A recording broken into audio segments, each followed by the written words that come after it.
दोस्तों आप सब कैसे? आई होप कि आप सब बहुत बहुत अच्छे होंगे। तो आज हम उस वीडियो पर बात करने वाले हैं जो एग्जामों के रिलेटेड बहुत सारे खास बात होंगे। तो आज हम डायग्राम के माध्यम से समझेंगे, कुछ रिलेटेड जो प्रक्रिया होती है उसको समझाएंगे, उसका नामकरण करेंगे। तो सबसे पहले होता है डाइजेस्टिक सिस्टम। क्या होता है दोस्तों? डाइजेस्टिक सिस्टम।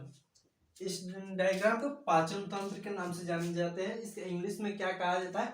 डाइजेस्टिक सिस्टम कहा जाता है।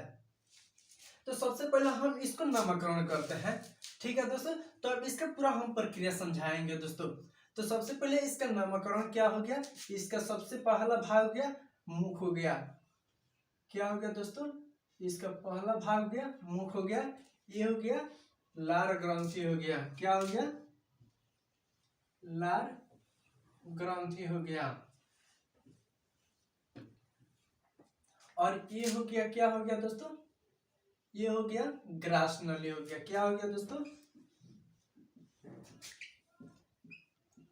ग्रास नली हो गया। और ये हो गया दोस्तों डायफ्राम हो गया।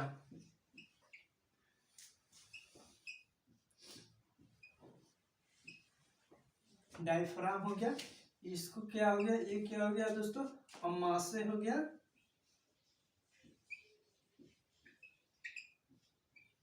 अमाशय हो गया। और इसको क्या बोला जाता है? अग्नाशय हो गया दोस्तों। ये हो गया अग्नाशय।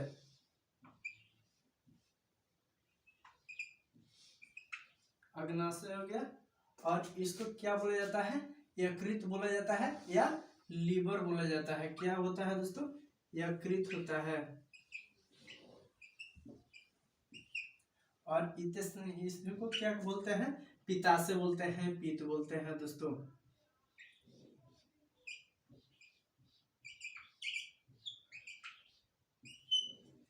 अब हो गया। अब यहाँ पर बड़ी आंत हो गया दोस्तों। क्या हो गया? बड़ी आंत हो गया दोस्तों। और ये हो गया छोटी आंत हो गया।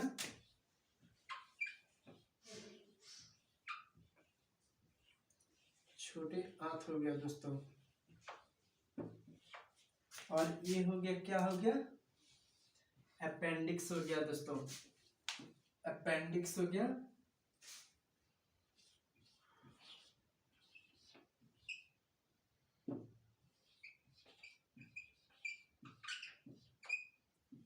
और इससे क्या बोला जाता है?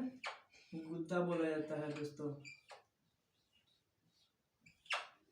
तो चलिए दोस्तों, हम इसको नामकरण कर दिए। अब इसको बारी बारी से समझने का प्रयास करते हैं दोस्तों। तो इसमें सबसे पहला भाग होता है, क्या होता है?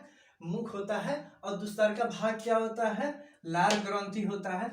और तीसरा का भाग क्या होता है? ग्रास नली होता है, ठीक है दोस्तों। और चौथा भाग क्या होता है? डायफ्राम होता है। और इसे क्या बोलते हैं? अमाशय बोलते हैं। और इसे अग्नाशय बोलते हैं। अब इसमें आइए दोस्तों, ये अकृत हो गया जिसे हम लीवर बोलते हैं। और ये हो गया पित्त होता है, जो होता है क्षारीय में इसमें आकर जमा होता है। हम इसको हटा देते हैं दोस्तों। अब ये क्या हो गया? अग्नाशय हो गया। ये क्या हो गया? बड़ी आंत हो गया। और इसके अंदर वाले ये छोटी आंत हो गया दोस्तों। और ये हो गया मलद्वार गुर्दा हो गया दोस्तों। और ये क्या हो गया? अपेंडिक्स हो गया दोस्तों। अब इसको हम जानेंगे, सबसे पहले पाचन तंत्र के बारे में जानेंगे, ठीक है दोस्तों। तो अब हम बारी बारी से इसको पूरा प्रक्रिया समझाते हैं। सबसे पहले पाचन तंत्र यानी डाइजेस्टिक सिस्टम क्या होता है? तो सिस्टम एक आता है, शब्द आता है सिस्टम। तंत्र सिस्टम क्या होता है? कोई भी चीज में कोई भी बड़ा सामान बनाने के लिए सबसे पहले छोटे छोटे सामानों की प्रयोग किया जाता है, तब बड़े सामानें बनती हैं। जैसे जब कंप्यूटर, उसमें कई मशीनें लगे होते हैं, जैसे कीबोर्ड लगे होते हैं, मॉनिटर लगे होते हैं, सीपीयू लगे होते हैं, माउस लगे होते हैं, तो वह एक जाकर एक सिस्टम की तैयारियां होती हैं। वैसा ही यहाँ पर है। पाचन तंत्र यानी डाइजेस्टिव सिस्टम पूरा तैयार करने के लिए इसमें क्या क्या चीज की जरूरत पड़ती है? यहाँ पे अमाशय की जरूरत पड़ती है, डायफ्राम की जरूरत पड़ती है, ग्रास नली की जरूरत पड़ती है, ये होता है लार ग्रंथि की, मुख की जरूरत पड़ती है, पित्त की जरूरत पड़ती है, और बहुत सारे इसमें भी है, आप देख सकते हैं। तो इस सभी चीजें मिलकर एक एक सिस्टम की तैयारियां होती है, पाचन तंत्र की तैयारियां होती है दोस्तों। अब आप लोग समझने का प्रयास करेंगे पाचन तंत्र होता क्या है। सब सिंपल सी भाषा में समझिए, बड़े बड़े पदार्थों को छोटे छोटे कोणों में तोड़ने की प्रक्रिया क्या कहते हैं दोस्तों? पाचन तंत्र कहते हैं, पाचन कहते हैं। बड़े बड़े पदार्थों को छोटे छोटे कोणों में तोड़ने की प्रक्रिया को पाचन कहते हैं।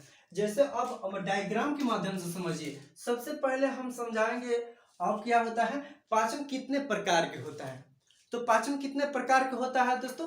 पाचन दो प्रकार के होता है। कितने प्रकार के होता है? दो प्रकार की होता है। एक होता है आहार नाल होता है दोस्तों। क्या होता है? एक होता है आहार नाल,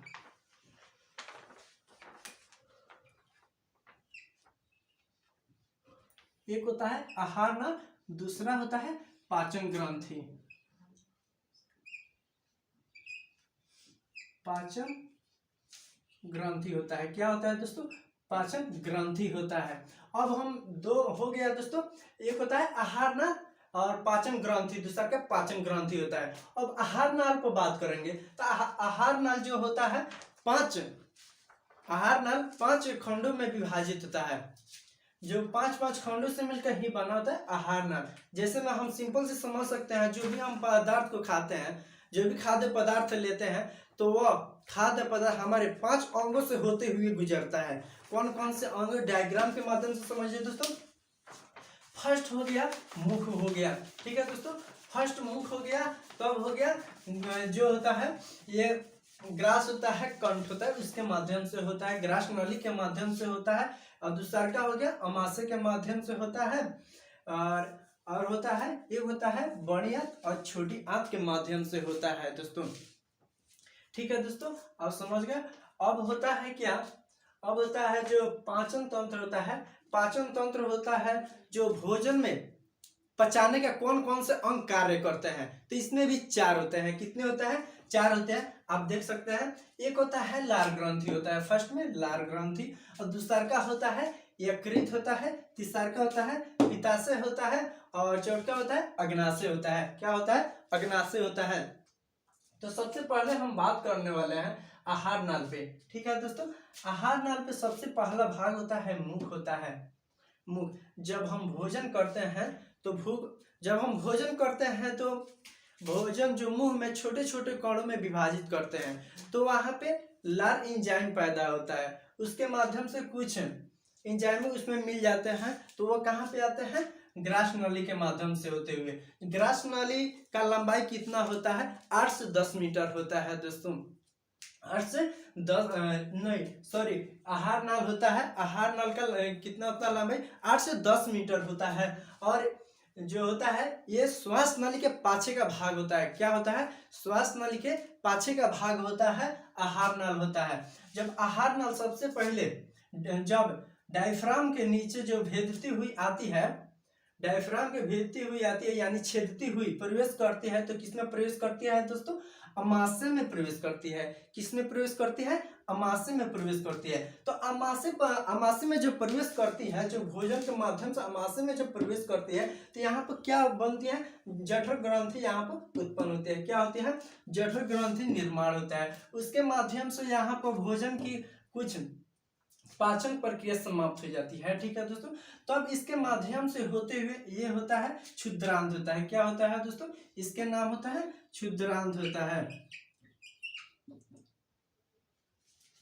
क्षुद्रांत होता है दोस्तों, इसका नाम क्षुद्रांत होता है। इसके माध्यम से जब आता है, जब इसके माध्यम से आता है तो ये छोटी आंतों में आता है। ठीक है दोस्तों, तो छोटी आंतों में आता है। तो छोटी आंत कितने भागों में बांटा गया है? छोटी आंत को 3 भागों में बांटा गया है। ठीक है दोस्तों, कौन कौन से होता है? डेडुनम, जेजुनम, इलियम होता है। ठीक है, जब हम डेडुनम क्या होता है? डेडुनम का आकार, सबसे पहले उसका आकार जानेंगे। डेडुनम छोटी आंत का सबसे प्रथम भाग होता है। प्रथम भाग होता है जो उसका आकार सी आकार की होती है, और उसका लंबाई 25 सेंटीमीटर की होती है। क्या होती है दोस्तों? 25 सेंटीमीटर की होती है।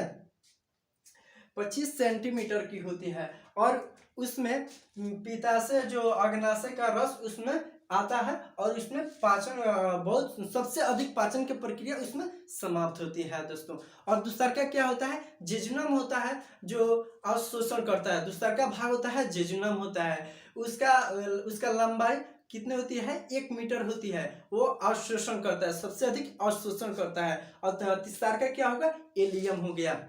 एलियम क्या हुआ दोस्तों, एलियम हो गया, उसका लंबाई क्या होती है, एलियम का लंबाई होती है 2 मीटर होती है। क्या होती है दोस्तों, 2 मीटर की होती है। और ये बड़ी आंतों में जाकर खुलती है दोस्तों। कहाँ पे जाकर खुलती है, बड़ी आंतों में जाकर खुलती है दोस्तों। आप देख सकते हैं बड़ी आंतों में जाकर खुलती है। अब हम बड़ी आंत को बात करते तो बड़ी आंत 3 भागों में होती है। जैसे कौन कौन होती है, सिकिम क्लोन रेक्टम होती है। कौन कौन होती है इसमें, सिकिम क्लोन रेक्टम होती है। अब हम बात करने वाले हैं पाचन ग्रंथि के बारे में। तो पाचन ग्रंथि कितने प्रकार के होते हैं, पाचन ग्रंथि में कितने कौन कौन से भागे आते हैं जो भोजन को पचाने में सहायक होता है। तो अभी बताया है कि 4 भागों में होता है। कौन कौन होते हैं, लार ग्रंथि होती है, यकृत होता है, और अग्नाशय होता है, पित्ताशय होता है। इसका कार्य पहले समझेंगे। सबसे पहले है लार ग्रंथि जो भोजन को पचाने में कार्य करता है। ये 3 प्रकार के होता है दोस्तों। अब हम यकृत के बारे में बात करें, यकृत यानी लीवर के बारे में बात करें तो शरीर के सबसे बड़ा ग्रंथि होता है। क्या होता है दोस्तों, शरीर के सबसे बड़ा ग्रंथि होता है जो डायफ्राम होता है, उसके नीचे दाहिने वाले भागों में उपस्थित रहता है। कहाँ पे उपस्थित रहता है, जो यहाँ पे डायफ्राम है, यहाँ पे डायफ्राम है, उसके नीचे दाहिना साइड में उपस्थित रहता है। ये दाया हो गया, ये बाया हो गया, दाया हो गया, बाया हो गया दोस्तों। अब यकृत यानी लीवर 2 भागों में बटा होता है। यकृत 2 भागों में बटा होता है। दाहिना साइड में कहा क्या होता है, पित्ताशय होता है दोस्तों।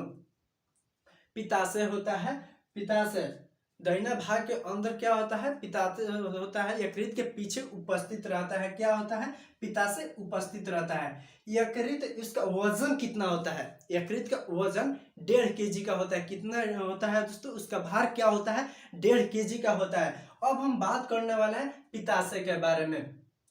तो पित्ताशय होता क्या है, एक क्षारीय पदार्थ है। पित्ताशय क्या है, क्षारीय पदार्थ है जो यकृत के पाछे उपस्थित रहता है। वो दाहिना साइड में होता है और उसके यकृत जो होता है ये भूरे रंग की होता है, लाल गाढ़ा हल्का भूरे रंग के होता है दोस्तों। अब पित्ताशय इसके दाहिने साइड में इसके पाछे उपस्थित रहता है। अब हम बात करने वाले अग्नाशय की।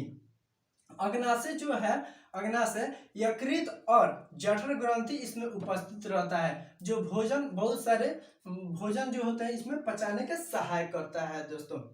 और तो चलिए दोस्तों, आज की वीडियो में यही खास रहा। लेकिन वीडियो पर मेरे चैनल पे अगर फर्स्ट बार है तो मेरे चैनल को सब्सक्राइब करें, लाइक करें, ताकि हम जितने भी वीडियो को अपलोड करें तो सबसे पहले नोटिफिकेशन आप तक पहुंचेगा। तो नेक्स्ट वीडियो में, अगले वीडियो में बहुत न्यू कंसेप्ट के साथ आएंगे लेकर। तो आज तक जय हिंद दोस्तों।